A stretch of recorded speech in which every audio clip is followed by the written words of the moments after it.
Assalamualaikum warahmatullahi wabarakatuh. Perkenalkan, saya Agustia Kristina, CGP Angkatan 8 dari Kabupaten Ngawi, akan memaparkan koneksi antar materi, kesimpulan dan refleksi modul 1.1.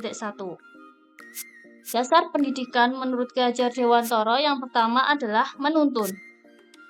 Semboyan pendidikan yang diberikan oleh Ki Hajar Dewantara dalam menuntun atau among adalah ingar sosung tulodo, yaitu di depan harus menjadi teladan, ing magyo mangun karso, di tengah harus membangun kemauan dan semangat, tut wuri handayani, dan di belakang harus memberikan dorongan dan pengaruh yang positif dan baik, sehingga pembelajaran yang dilakukan dapat memberikan keselamatan dan rasa gembira, menempatkan siswa sebagai manusia yang dapat bermanfaat bagi manusia lain dan masyarakat pada masanya nanti.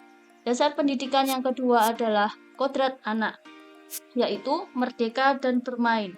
Merdeka berarti bagaimana memandang anak dengan rasa hormat, yang segala sesuatu yang dilakukan adalah berorientasi pada anak. Bermain, pendidik harus memahami bahwa kodrat anak adalah bermain, sehingga pembelajaran bisa diintegrasikan dengan bermain sambil belajar atau belajar sambil bermain. Dasar pendidikan yang ketiga adalah bukan tabula rasa, bahwa anak bukan kertas kosong yang bisa digambari sesuai keinginan orang dewasa. Anak telah memiliki kekuatan lahiriah yang diberikan oleh Tuhan Yang Maha Esa, sehingga pendidik harus mampu menebalkan laku anak tersebut dengan kekuatan konteks diri dan sosiokulturalnya. Dasar pendidikan yang keempat adalah budi pekerti. Bersatunya antara gerak, pikiran, perasaan, dan kehendak atau kemauan sehingga menimbulkan tenaga atau semangat. Dan yang terakhir adalah tani. Peran petani sama dengan peran pendidik, karena tugasnya adalah merawat sesuai kebutuhan dari tanaman-tanamannya itu agar tumbuh dan berbuah dengan baik. Tentu saja beda jenis tanaman, beda juga perlakuannya. Jika dasar pendidikan ini dilakukan, diharapkan mampu menciptakan pendidikan yang berpihak kepada anak. Selanjutnya, apa yang saya percaya tentang murid dan pembelajaran di kelas sebelum saya mempelajari modul 1.1. Yang saya percaya sebelum saya mempelajari modul 1.1 adalah yang pertama bahwa siswa adalah objek, di mana siswa dianggap sebagai organisme yang pasif yang belum memahami apa yang harus dipahami, sehingga dalam proses pembelajaran siswa dituntut untuk memahami segala sesuatu yang disampaikan guru. Peran siswa adalah sebagai penerima informasi yang diberikan guru. Jenis pengetahuan dan keterampilan kadang tidak mempertimbangkan kebutuhan siswa, akan tetapi berangkat dari pandangan yang menurut guru dianggap baik dan bermanfaat.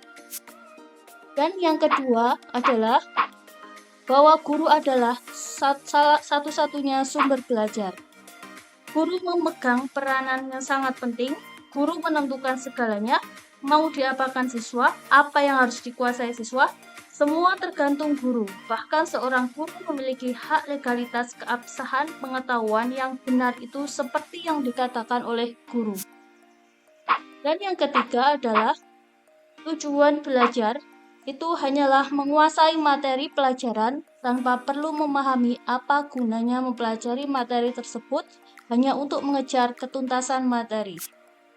Dan yang keempat adalah bentuk tes.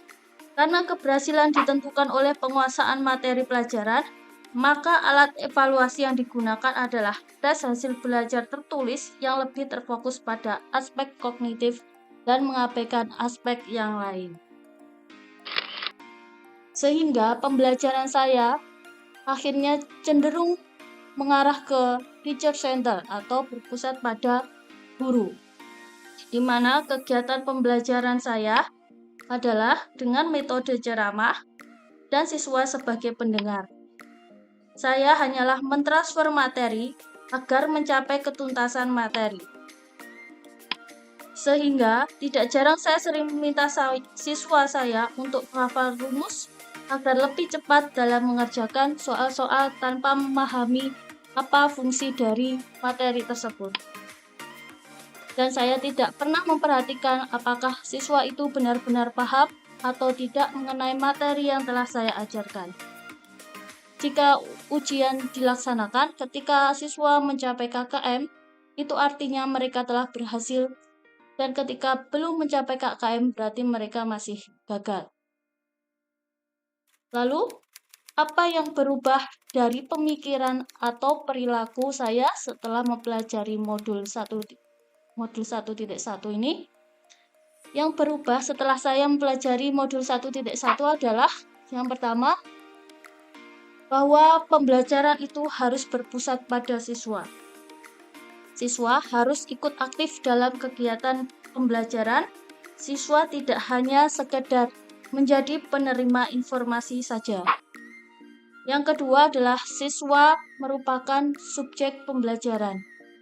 Siswa harus berperan aktif dalam pembelajaran agar dapat mengkonstruksi pengalaman-pengalaman belajarnya dalam bentuk perubahan atau perkembangan baik dalam domain kognitif, afektif maupun psikomotorik.